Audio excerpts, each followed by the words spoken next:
because of you! Stop the genocide! You're a murderer! Just in this holiday season, which should be a joyful time of year, Madam Vice President, wanted to I'm have the opportunity Did you know that in Bethlehem they're not celebrating? Did you know that in Bethlehem baby Jesus is under rubble? Why did you vote for ceasefire? democracy and the right of everyone to have their voice heard. And so I appreciate the views wanting to be heard, but right now I'm speaking. I can imagine what can be and be unburdened by what has been, you know? What can be, unburdened by what has been. What can be, unburdened by what has been. What can be, unburdened by what has been. On the night of June 4th, 2024, Vice President Kamala Harris was set to take the stage. Jimmy Kimmel, who is an advocate for the Democrat Party, planned for another uneventful show. What should have been a quiet night for the Vice President Harris eventually took a wild turn. 15,000 children died because of you! Stop the genocide! You're a murderer! 15,000 children died! Kamala Harris! It's good to have you back. Thank you.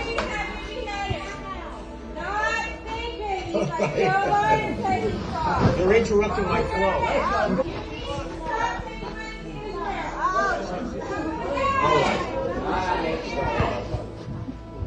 All right. Anybody else? If anyone else has anything to say, this is the time. 1.9 million people!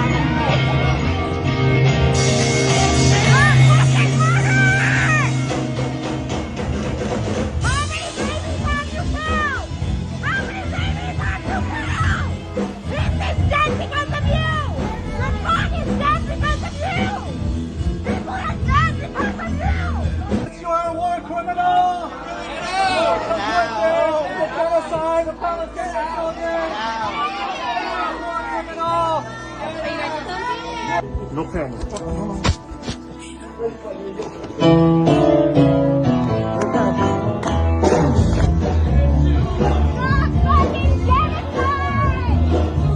Are we, You're under arrest at the moment, so please let me have your ID for interfering with a live television broadcast. I'd like to see the law that says You don't need to see the law, you need to show me the ID. Oh, I do. You're under arrest. That's all you need to know. So let me have your ID. That's not Are you a police officer? Yes. Are you a police Turn around. Turn around. Don't touch No, can you? Where's, Why can't I have my phone? Can we see your badge? Yeah. I am I'd like working to as see your security badge. here, and it doesn't make any difference. You are under arrest. It says we're not under arrest. Can we? Yeah. That's fine. You can believe what you want. I don't care. Hey, stand up, stand up. Give me my ID. How dare you! Wow, this is psycho. That is out! You bought it out! Class traitors! Class traitors!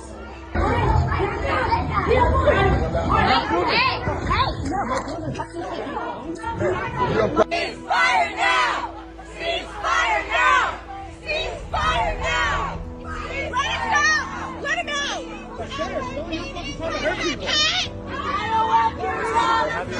Let's go. Kimmel has never been known to push back on any Democratic politician, and tonight wouldn't be any different. Kamala Harris is not known for her TV presence, as her reputation has been someone who strays away from the cameras. That was until a coalition of pro-Palestine protesters disrupted the show to let Kamala know that she has been complicit in what they call a genocide. The mainstream media swept this story under a rug in another attempt to protect Kamala's image. At this point, the public wasn't aware that Kamala would be a presidential candidate. This would have changed the circumstances dramatically, and I don't believe Kamala would have even done the show at this point. Now, to make it clear, the point of this video isn't to support pro-Palestine protesters or talk about the war happening in Gaza. The simple fact is that Kamala Harris is just not likable. Her whole political career has been very fabricated. It is speculated that Kamala is not the choice that the people want. Rather, they forced Biden out and put her in his place in what Republicans are calling a coup.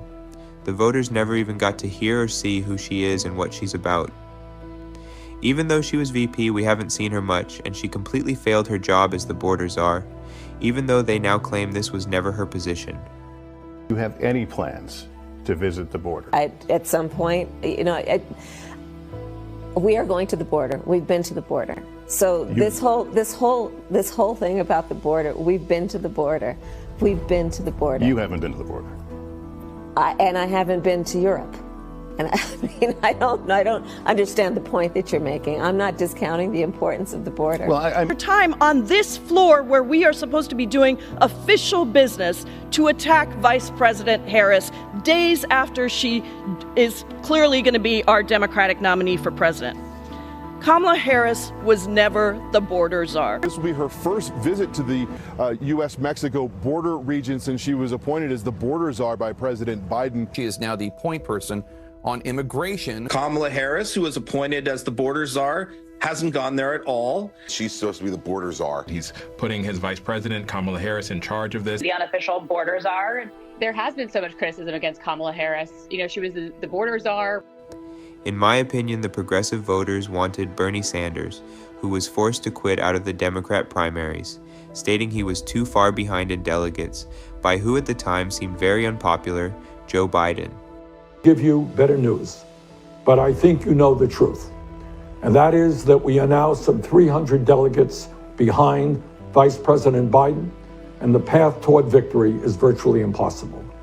So while we are winning the ideological battle, and while we are winning the support of so many young people and working people throughout the country, I have concluded that this battle for the Democratic nomination will not be successful.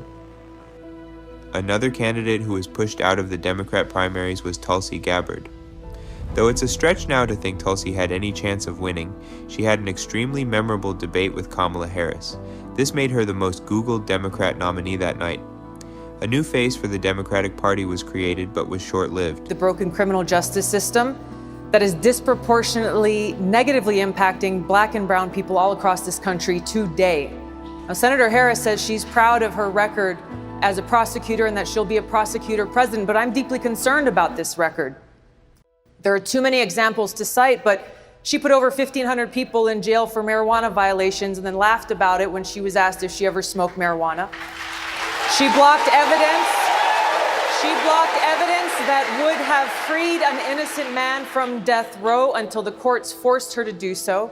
She kept people in prison beyond their sentences to use them as cheap labor for the state of California. And she fought to keep cash bail system in place that impacts poor people in the worst kind of way. Thank you, Congresswoman. Senator Harris, your response? She, just like Bernie, dropped out of the race, stating she was too far behind Biden, and eventually gave Biden her endorsement. Something tells me her confront towards Kamala had a lot to do with it, and she was forced to stand in line for the Biden-Harris ticket. In 2022, Tulsi Gabbard left the Democratic Party. She doesn't advocate for the Biden-Harris administration anymore and has made unlikely friendships with RFK Jr. and Donald Trump, who we all know are big critics of the Democratic Party. The Democratic Party, unfortunately, is not the party that is of, by, and for the people. It is a party that has been and continues to be influenced by the foreign policy establishment in Washington, represented by Hillary Clinton and others' foreign policy, by the military-industrial complex and other greedy corporate interests. Was Tulsi right about something, though? The Democratic Party is not the party of the people, and Kamala Harris' 2024 run for president proves it. So the question remains, can Kamala legitimately beat Donald Trump? The voters in the Democratic side are very split, and the media refuses to acknowledge it. Is Kamala a legit presidential candidate, or was she placed by the DNC? Thanks for watching.